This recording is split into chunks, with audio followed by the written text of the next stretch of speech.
Ya no. Sí, se ve, doctor.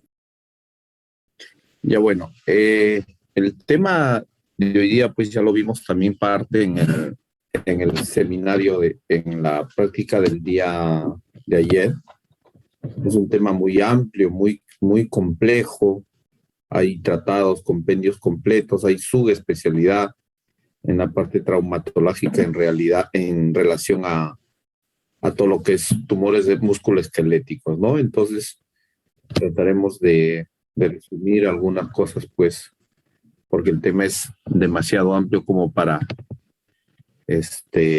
hablar de todo, ¿no? Lo que se trata de la clase es que aprendan lo más frecuente y, y hagan una disquisición clínica, radiológica, para hacer un buen diagnóstico.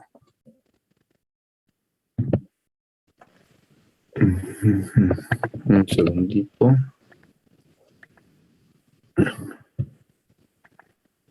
Ya, a manera de introducción, pues, un tumor óseo. Sí me escuchan bien, ¿no? Sí, se le escucha. Sí, Ya, un tumor óseo va a ser una proliferación anormal de células dentro de un hueso, ya sea benigno o maligno, ¿no? Porque toda célula que prolifera de manera no adecuada, que no está dentro de la estructura normal del hueso y hay una sobreproliferación celular, pues eso ya no va a ser normal, ¿no? Entonces tenemos dos tipos de proliferación celular, ya sea en la parte ósea o en la parte musculotendinosa, que puede ser de origen benigno o de origen maligno. Hablando más directamente, por ejemplo, en esta parte, en la parte de que se puede localizar en cualquier parte del hueso del cuerpo humano, ¿no? En cualquier hueso que ustedes este, tengan dentro del cuerpo humano puede existir una tumoración ya sea benigna o maligna. Eh, las características de las tumoraciones van a ser muy inespecíficos, ¿no? Hay tumoraciones que cursan con dolores muy intensos, hay tumoraciones que cursan con ausencia de dolor o nada de dolor, y hay tumoraciones que cursan con dolores muy leves, ¿no? Y esto va a depender también del tipo de tumor que nosotros tengamos. Y si este tumor ya, por ejemplo, está muy avanzado y causa de repente metástasis o causa fracturas, va a generar mayor sintomatología. El diagnóstico de una tumoración musculoesquelética hay que hacerlo de una manera integral y no es simple, ¿no? Como mencionábamos ayer, el diagnóstico, así como puede ser sencillo en algunos tipos de patologías tumorales, que solamente la clínica y la radiología te puede dar el diagnóstico sin necesidad de hacer una biopsia, pero hay tumoraciones en la cual el diagnóstico se hace más complejo y a pesar que tienes clínica, a pesar que tienes imágenes o pruebas de laboratorio, no llegas a una conclusión definitiva y tienes el único camino que nos conlleva al diagnóstico va a ser la patología, ¿no? Que es el que te va a decir con exactitud qué tipo de tumoración es, ¿no? Entonces, para hacer el diagnóstico, tenemos que basarnos básicamente en la clínica, en imágenes, ya sea radiografías, resonancia, tomografía, gammagrafía, lo que tú puedas pedir para hacer un diagnóstico de este tipo de tumoraciones, que en la mayoría de casos basta con sobre todo en las tumoraciones de ¿cómo se llama? De benignas. Un segundito, por favor.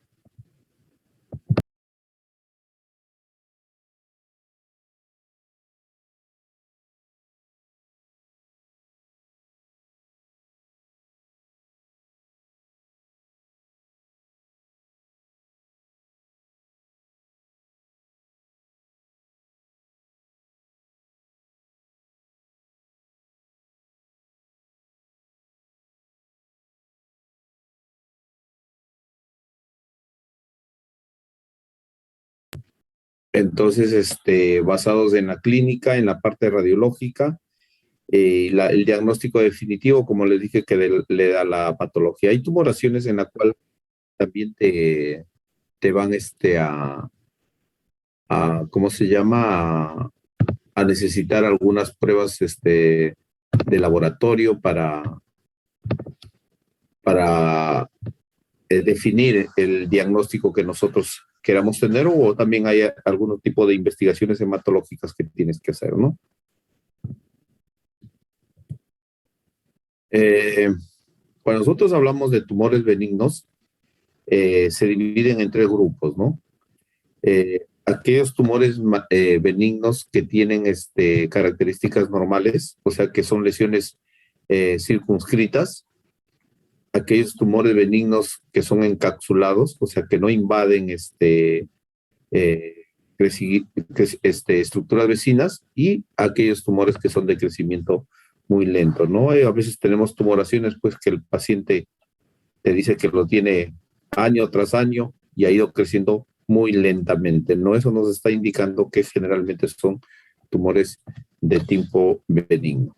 En cambio, los tumores de tipo, bueno, los tumores benignos también, generalmente cuando uno hace el examen físico en la parte, si nosotros a la ectoscopía, a la inspección, generalmente los tumores benignos no inducen a cambios en la piel, ¿no? A diferencia de los malignos, que ya saben todas las características que se forman alrededor de la piel en una tumoración maligna, ¿no? No hay cambios de temperatura. Generalmente, en la mayoría de casos, no comprometen la salud ni la vida del paciente y son de buen pronóstico, ¿no? En cambio, los tumores malignos, pues las características son totalmente distintas a los tumores benignos, ¿no? En los tumores malignos nosotros tenemos que se caracterizan por tener células, o sea, atipia celular, cuando hay células diferentes al tejido original, ¿no? Entonces hay una atipia celular, son tumoraciones que no son circunscritas, no tienen cápsula, son invasivos, invaden estructuras vecinas y crecen muy rápidamente, ¿no? O sea, es todo lo contrario a las tumoraciones de tipo benigno. Los tumores malignos, son muy vasculares, son muy vasculares.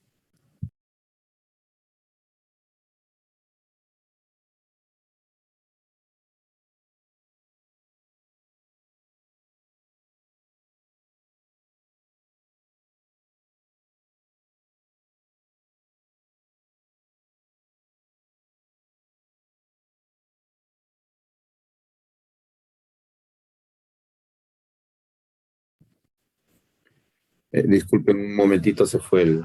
Entonces, miren las características, ¿no? Es totalmente distinto entre un tumor benigno y un tumor maligno, ¿no? El tumor maligno, por ejemplo, compromete la vida del paciente, ¿no? Porque tiene una capacidad metastásica que una vez que invade, pues definitivamente el pronóstico es muy malo para el paciente.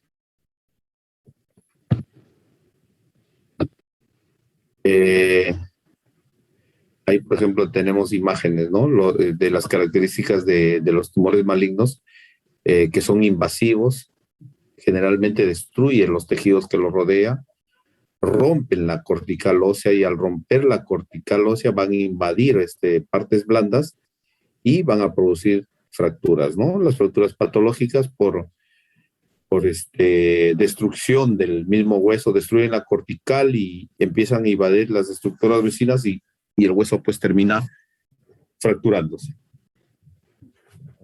Dentro de la clasificación, pues, tenemos tumores óseos primarios, como es el caso del osteosarcoma.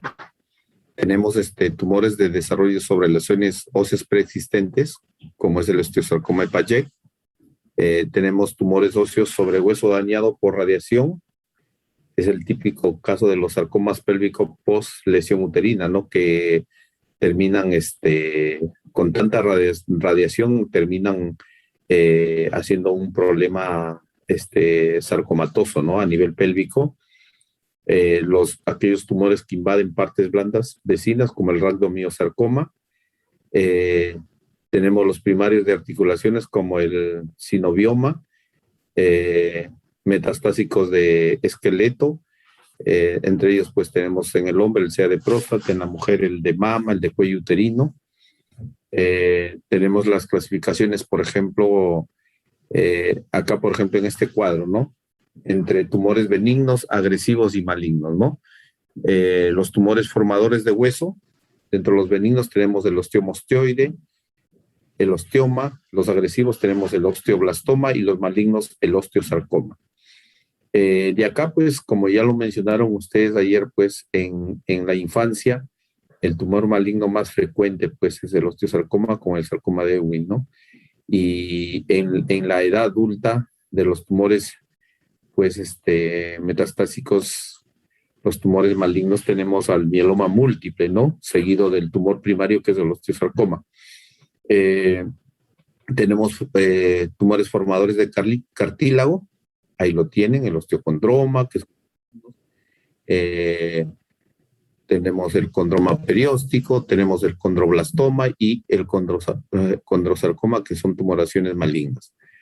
Tenemos tumores formadores de tejido fibroso, el caso de las fibromatosis agresivas, el histiocitoma fibrosa maligno, tumores de células redondas que son malignos, los mielógenos que ya dijimos, como es el caso del mieloma, el reticulosarcoma y los linfomas, ¿no? Y los lipogénicos, pues entre los benignos tenemos los lipomas y los que se malignizan, que tenemos los tumores, como es el liposarcoma. Dentro de los vasculares tenemos los hemangiomas, que son benignos, y los leiomiosarcomas con los rhabdomiosarcomas, que son malignos, ¿no? Los neurogénicos, tenemos el neurilemoma y el angiosarcoma, ¿no? Y los de estirpe no filiada tenemos el tumor de células gigantes, el cordoma y el adamantimoma.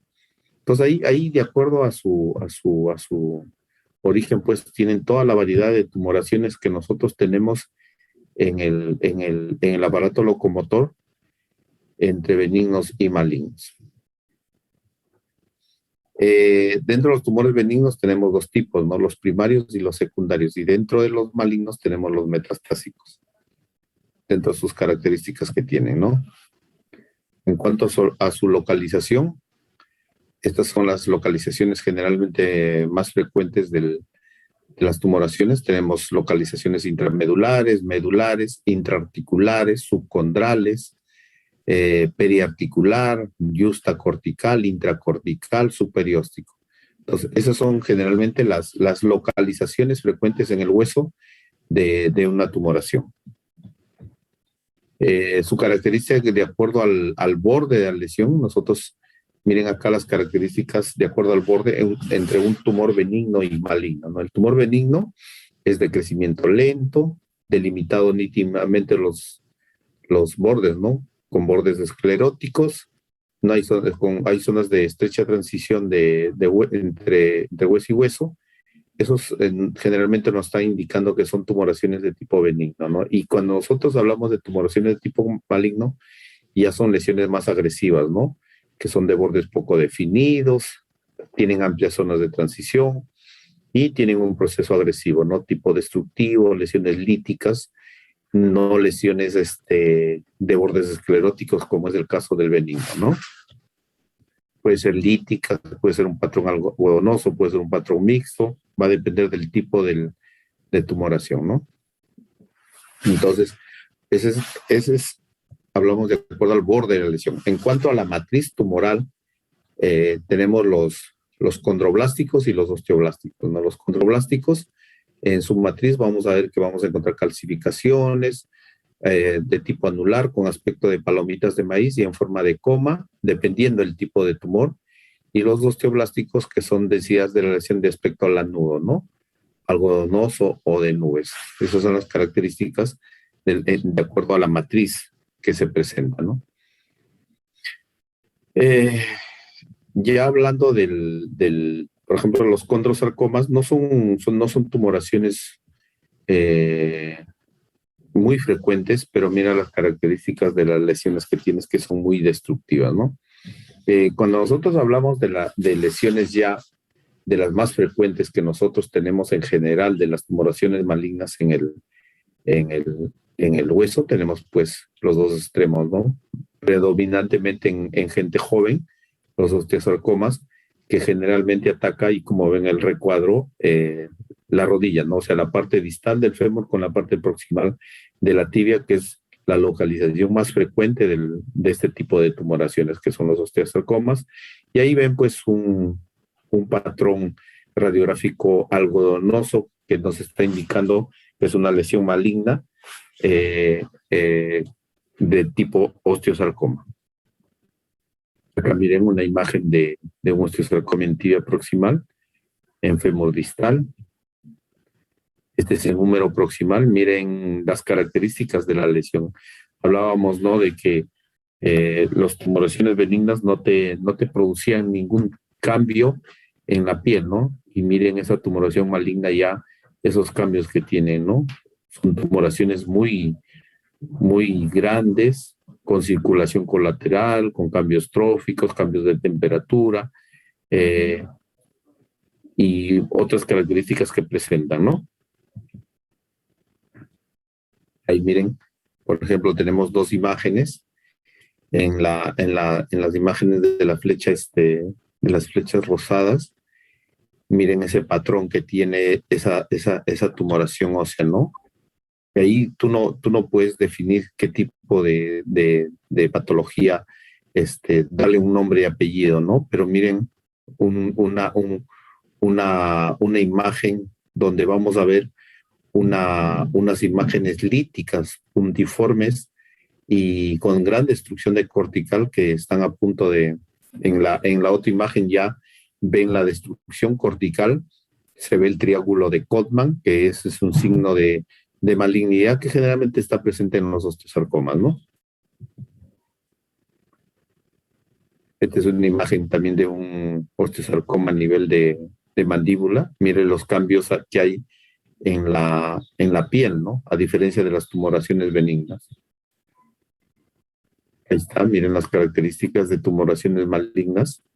Miren los cambios de coloración, circulación, color, de todo, ¿no? Cuando se trata de una tumoración maligna. Este es el caso de un osteosarcoma de húmero proximal. Cuando nosotros hablamos del tipo de destrucción ósea en las tumoraciones, por ejemplo, en los procesos benignos, tienen generalmente las lesiones geográficas o sea, tiene un proceso benigno geográfico, ¿no? Áreas destruidas uniformemente, con bordes definidos, nítidos, escleróticos, pero si ya nosotros tenemos patrones tipo moteado, áreas de destrucción con bordes rasgados, irregulares, como ven en la imagen de medio, pues ese proceso probablemente sea maligno. O en procesos agresivos, ¿no? Un maligno infiltrado donde vamos a tener áreas mal definidas que se extienden a través del espacio medular. Son unas imágenes tipo apolillado, ¿no? Acá, por ejemplo, tienen un corte de una tumoración maligna, ¿no? Con destrucción ósea en la parte superior. En cuanto al tipo de reacción perióstico que se presenta en este tipo de tumoraciones, ¿no? Por ejemplo, en el lado izquierdo tenemos las reacciones que generalmente se presentan en algunas tumoraciones benignas y en las malignas, miren, ¿no? En las benignas son lesiones corticales periósticas ininterrumpidas, ¿no? Generalmente hay protusiones sólidas que son longitudinales y a veces onduladas, pero que no llegan a romper la cortical, ¿no? Pero cuando ya tenemos reacción perióstica interrumpida, tenemos de varios tipos, ¿no? En los tumores malignos, ¿no? Las perpendiculares, que son las lesiones en sol naciente. Hay perpendiculares tipo aterciopelado. Hay las laminadas tipo catáfilas de cebollas o capas de cebolla. Y las que terminan en punta como triángulo, que son los de triángulo de Codman, ¿no? Ahí tienen, por ejemplo, una imagen de un osteosarcoma, una imagen en sol naciente, miren. Ese es el tipo de imagen en sol naciente. Ahí tienen una imagen radiográfica y tienen una imagen tomográfica como especulado, como si fuera rayos, ¿no?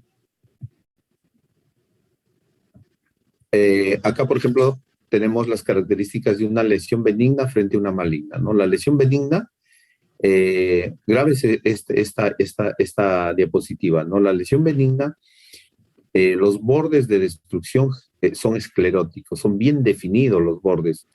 Jamás vas a encontrar una tumoración maligna con, con rebordes escleróticos, ¿no? O definidos. Definitivamente, cuando encuentre tipo estos rebordes, esa es una tumoración de tipo benigna.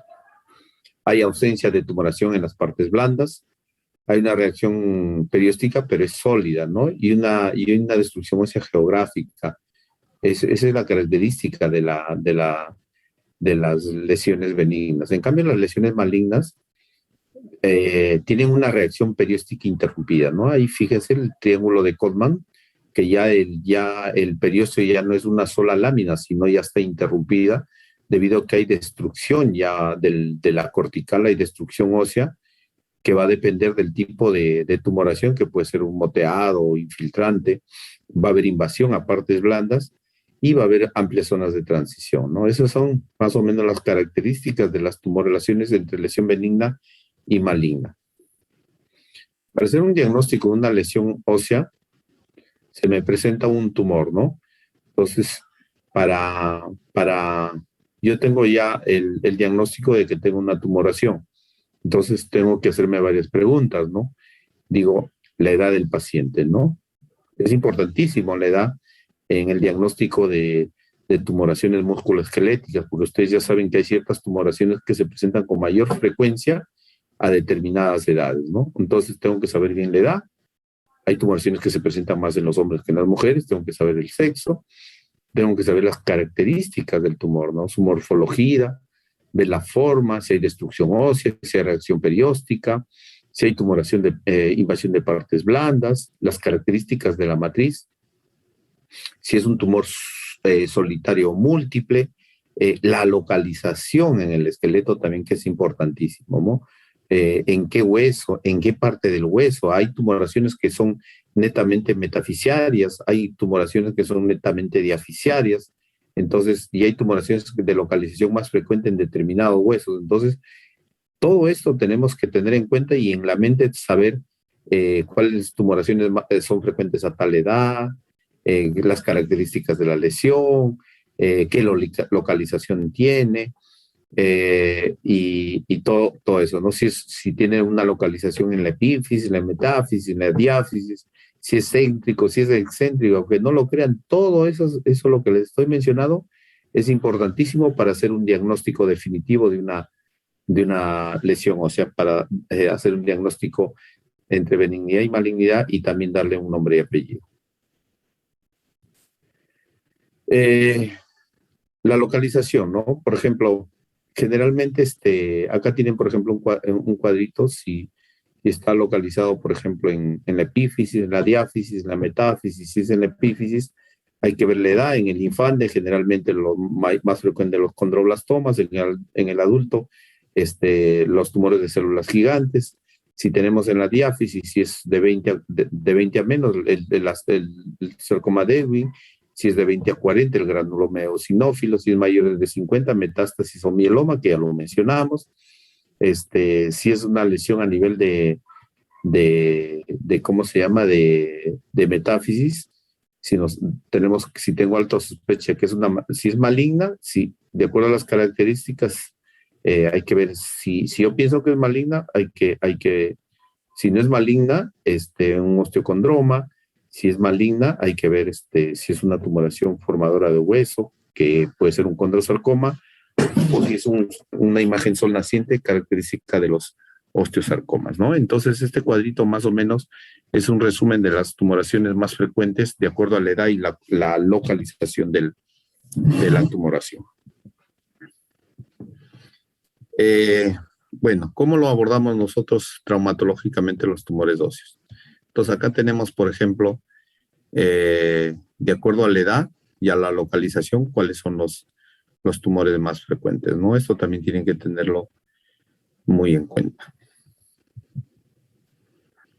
Acá tengo otra parte, ¿no? Lo que son en la tibia, si son las zonas metafisiarias, epifisiarias, diafisiarias. Entonces, ¿cuáles son los tumores más frecuentes de acuerdo a la localización, ¿no? Como dijimos, por ejemplo, al inicio, los osteosarcomas que generalmente son más frecuentes en la rodilla, ¿no? Más del 50% lo vamos a encontrar en la parte de la rodilla, y los sarcomas de Ewing, que también son tumoraciones frecuentes, que lo vamos a encontrar más frecuente en la diáfisis femoral, ¿no?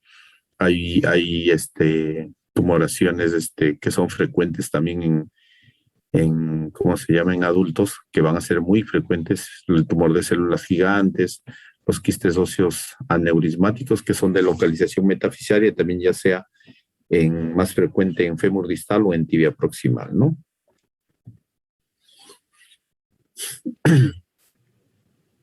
¿Ven esa imagen?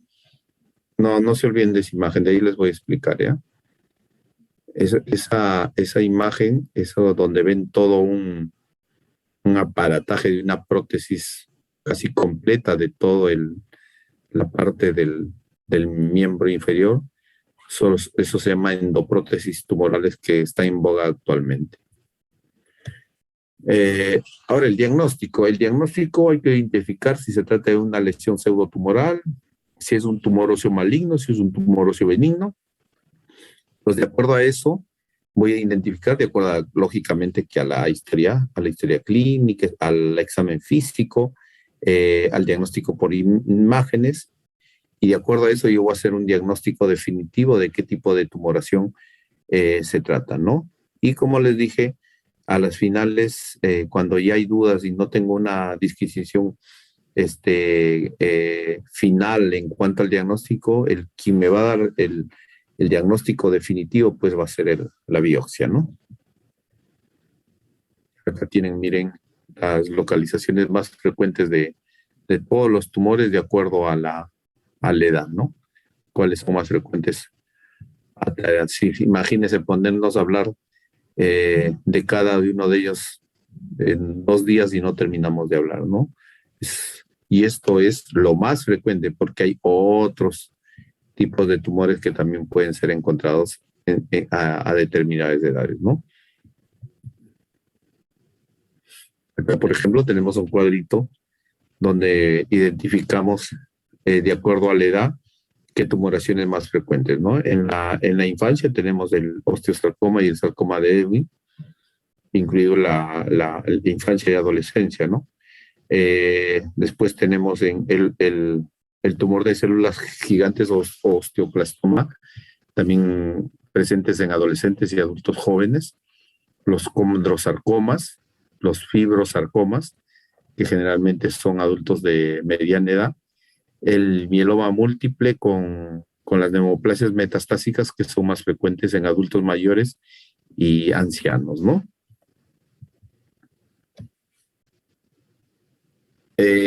Cuando nosotros hablamos de las manifestaciones clínicas, de la sintomatología de pacientes con tumoraciones del aparato locomotor o musculoesqueléticos, hay veces de que llegan pacientes, el único síntoma, pues, el dolor, ¿no? El dolor, que puede tener muchas características, ¿no? A veces el dolor es un síntoma inicial de las neoplasias malignas, que a veces es de inicio leve e intermitente y progresivamente va aumentando conforme va avanzando la enfermedad, ¿no? Una característica, por ejemplo, de las tumoraciones malignas es que son dolores que generalmente son de presentación nocturna y al paciente suele despertarlos, o sea,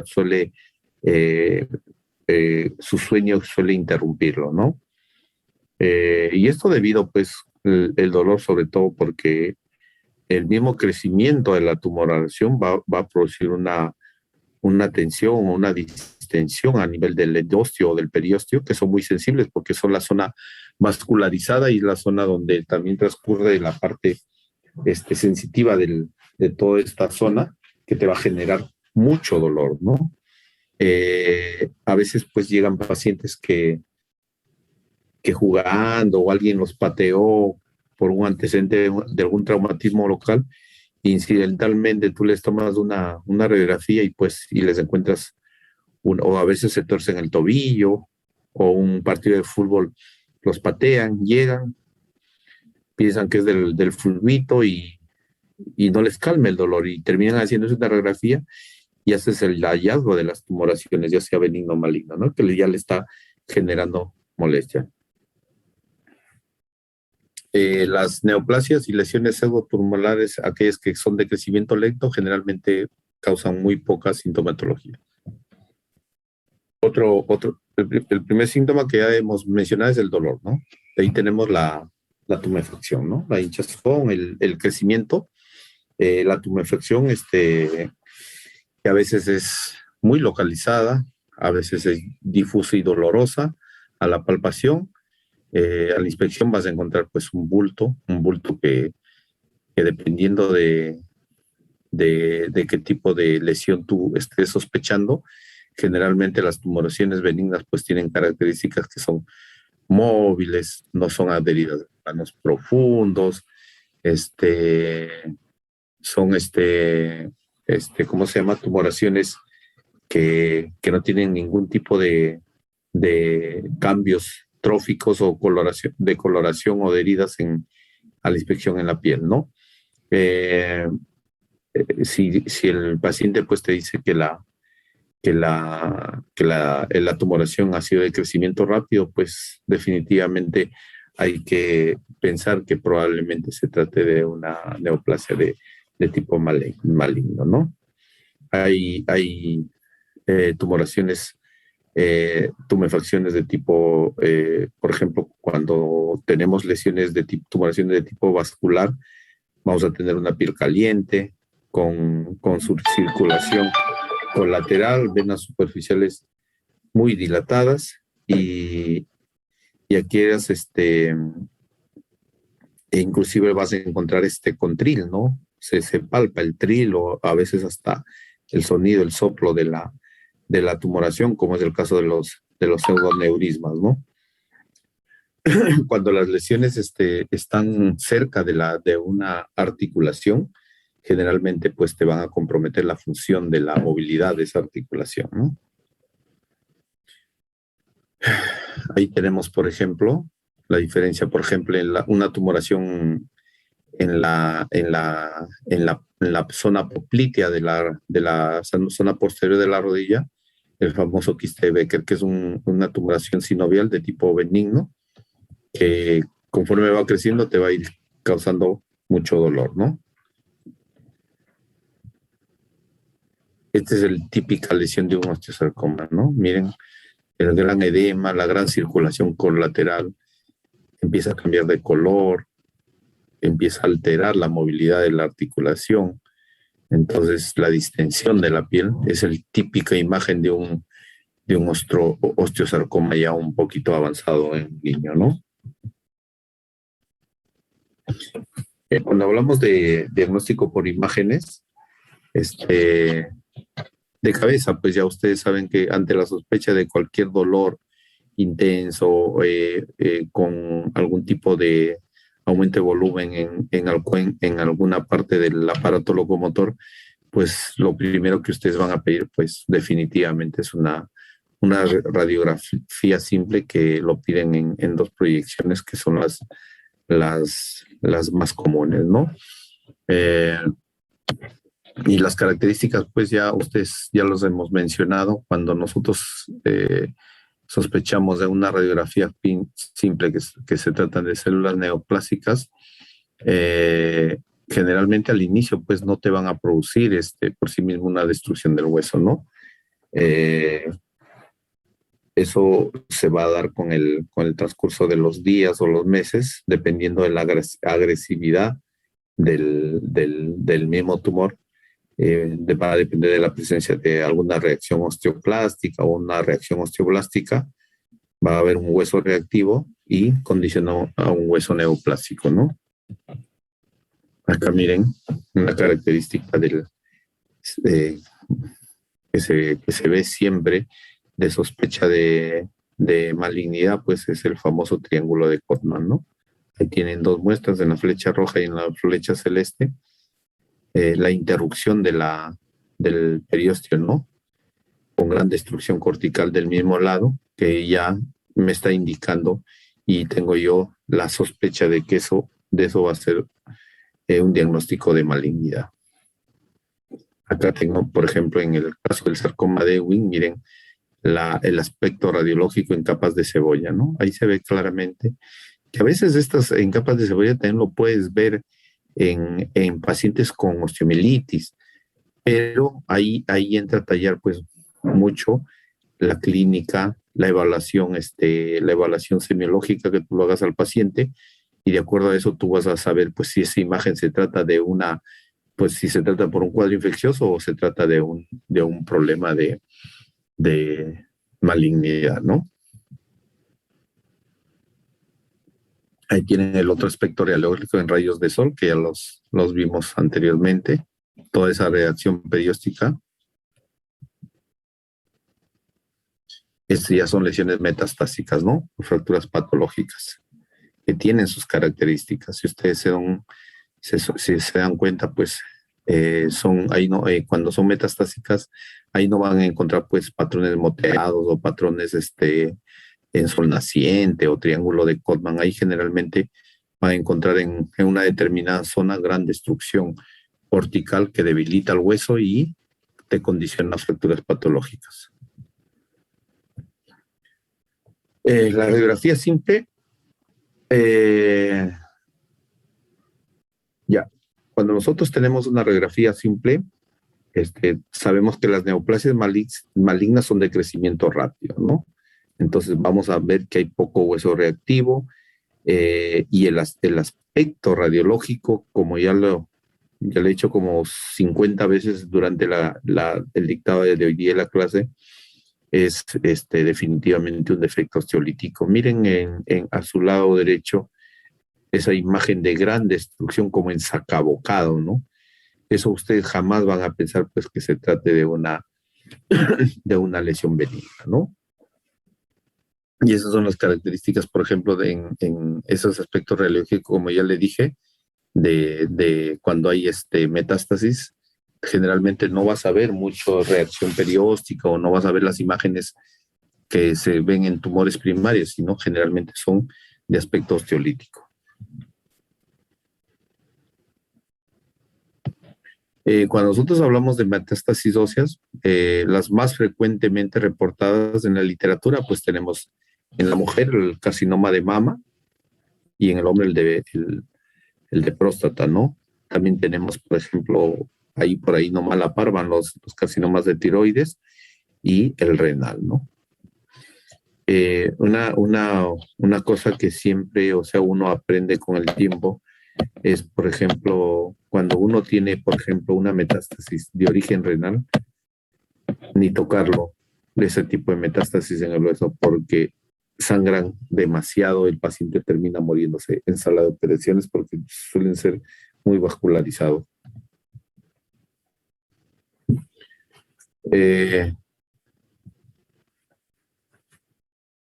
Acá tenemos, por ejemplo, unos signos radiológicos que ya le hemos mencionado también.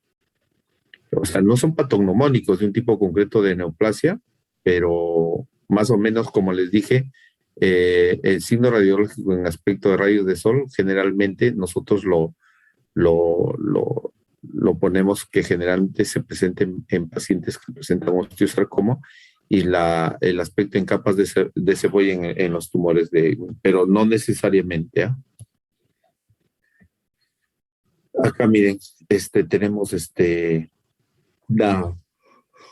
una lesión muy destructiva en fémur distal, con gran compromiso ya de partes blandas, ¿no? Esas lesiones líticas con gran compromiso de parte blanda, que probablemente esto se trate de un osteosarcoma, ¿no? Acá hay algunas características pues, radiográficas de los tumores del hueso que ya les he mencionado, ya sería repetitivo decirles lo mismo. La tomografía axial computarizada, generalmente, pues, ¿qué adicional te puede dar en el diagnóstico de una lesión? Me va a valorar la extensión, sobre todo, ¿no? De las lesiones de tejidos blandos, la detección de fracturas a veces en zonas muy, muy inaccesibles a la radiografía simple y que no lo pasan inadvertidas. Y generalmente me va a proporcionar una orientación topográfica en la lesión del estudio. Y es por eso que siempre les digo, ¿no? En traumatología, nosotros la tomografía nos sirve mucho para planificación de cirugías porque nos da imágenes de todas las estructuras de una manera muy, muy anatómica, ¿no?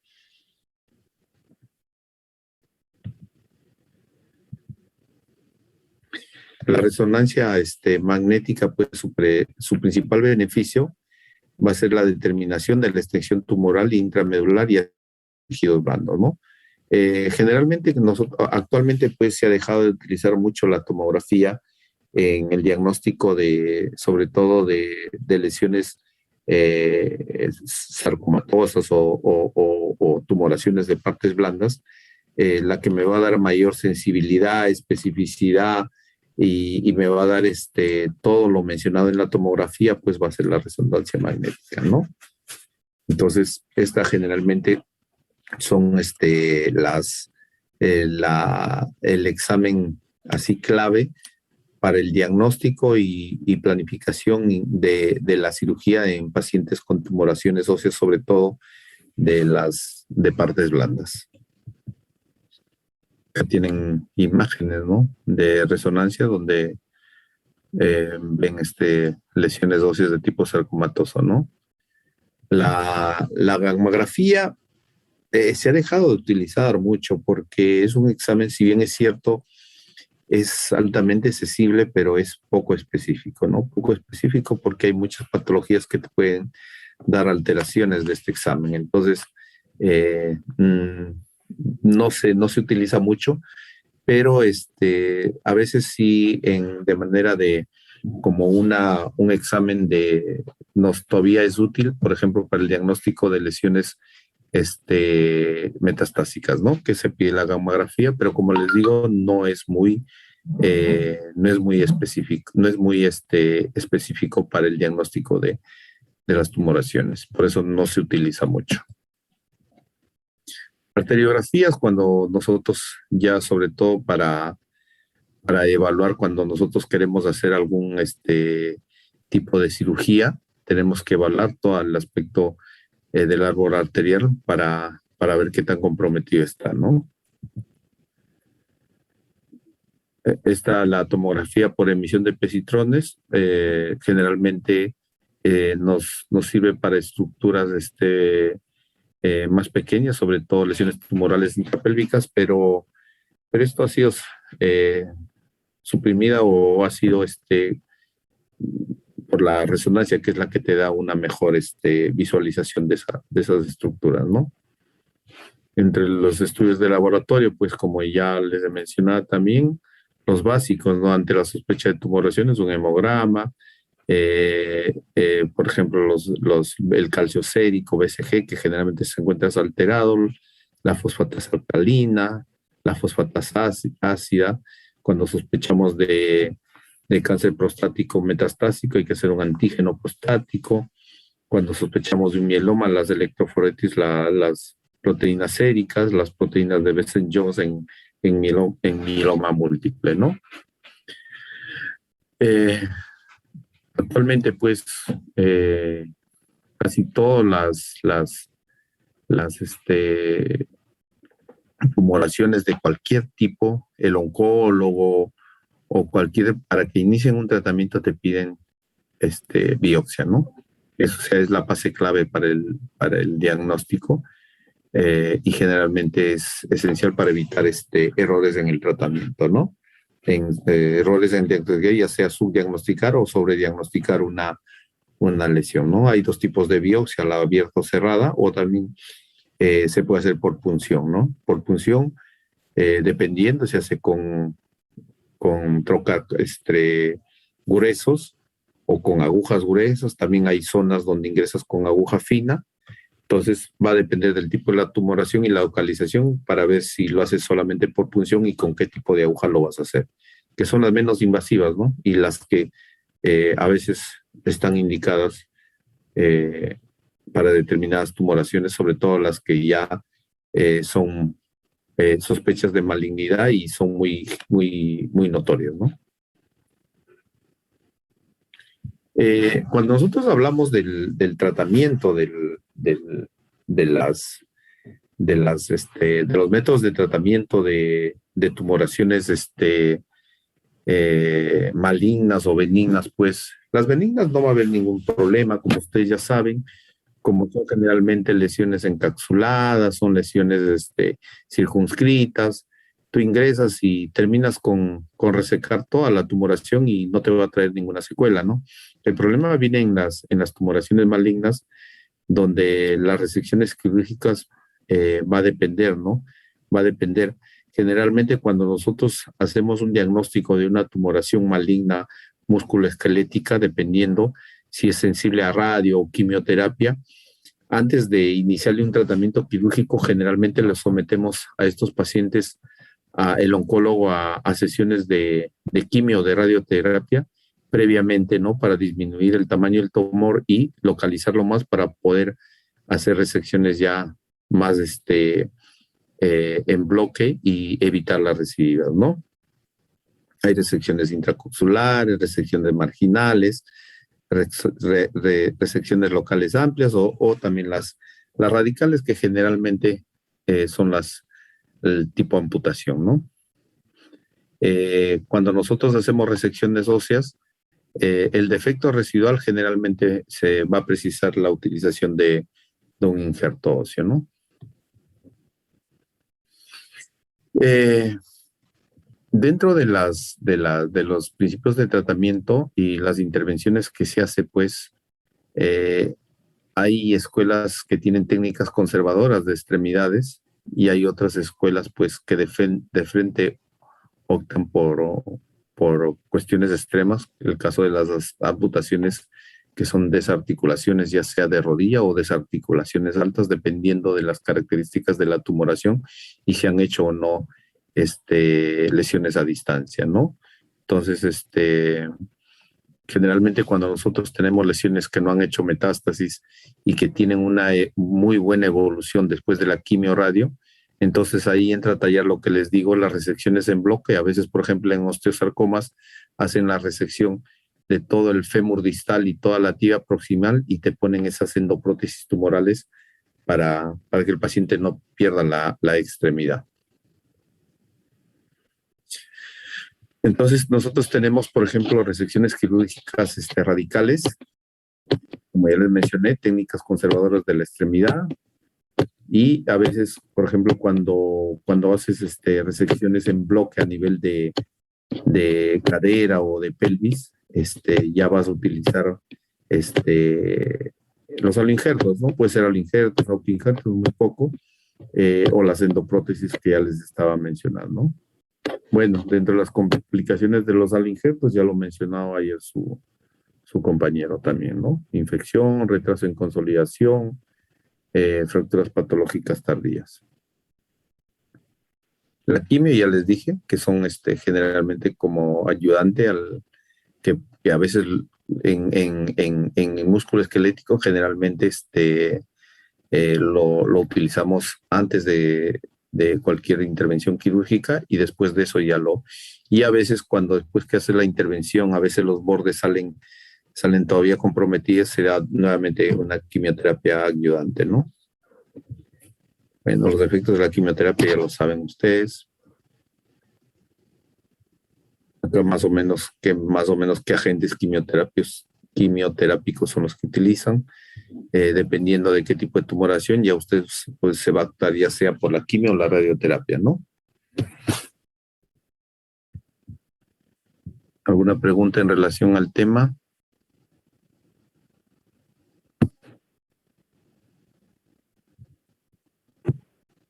Doctor, una pregunta. En las imágenes de los osteosarcomas, eh, esos gigantes que mostraba, ¿en esos se puede hacer resección en bloques o ya requeriría amputación? Porque se veían bastante aumentados de tamaño. Claro. Entonces ahí, como tú sabes, la mayoría de estos sarcomas, la edad es más o menos en la infancia, ¿no? O infantes, ¿no? Jovencitos que a veces están muy avanzados, ¿no? Por ejemplo, ya llegar, como tú dices, a ese estado, esas rodillas tan globulosas, a veces, la única alternativa que tienes es la amputación, ¿no?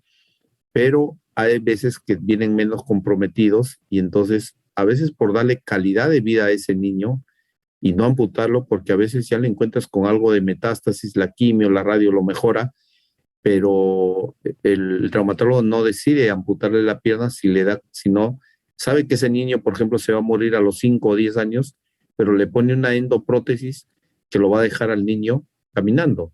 O sea, va a tener su enfermedad, no lo va a curar, pero le da como un tratamiento paliativo, ¿no? Para que ese niño psicológicamente no quede devastado, ¿no? Y también, como te digo, va a depender en el momento que tú encuentres, en qué estadiaje encuentres la enfermedad, ¿no? Porque si tú estás en estadios leves, pues, y le dan quimio, radio, y logras reducir la tumoración casi a cero, y cortas el hueso, como te dije, el fémur distal, cortas la tibia proximal, le pones una endoprótesis tumoral, le das nuevamente quimio coayudante y me desapareces todo, definitivamente a veces son hasta curativos, ¿no? Pero eso va a variar dependiendo del estadio en el cual tú vas a encontrar la enfermedad. Ok, doctor, muchas gracias. Bueno, la otra parte que es, dijo, más simple y ven la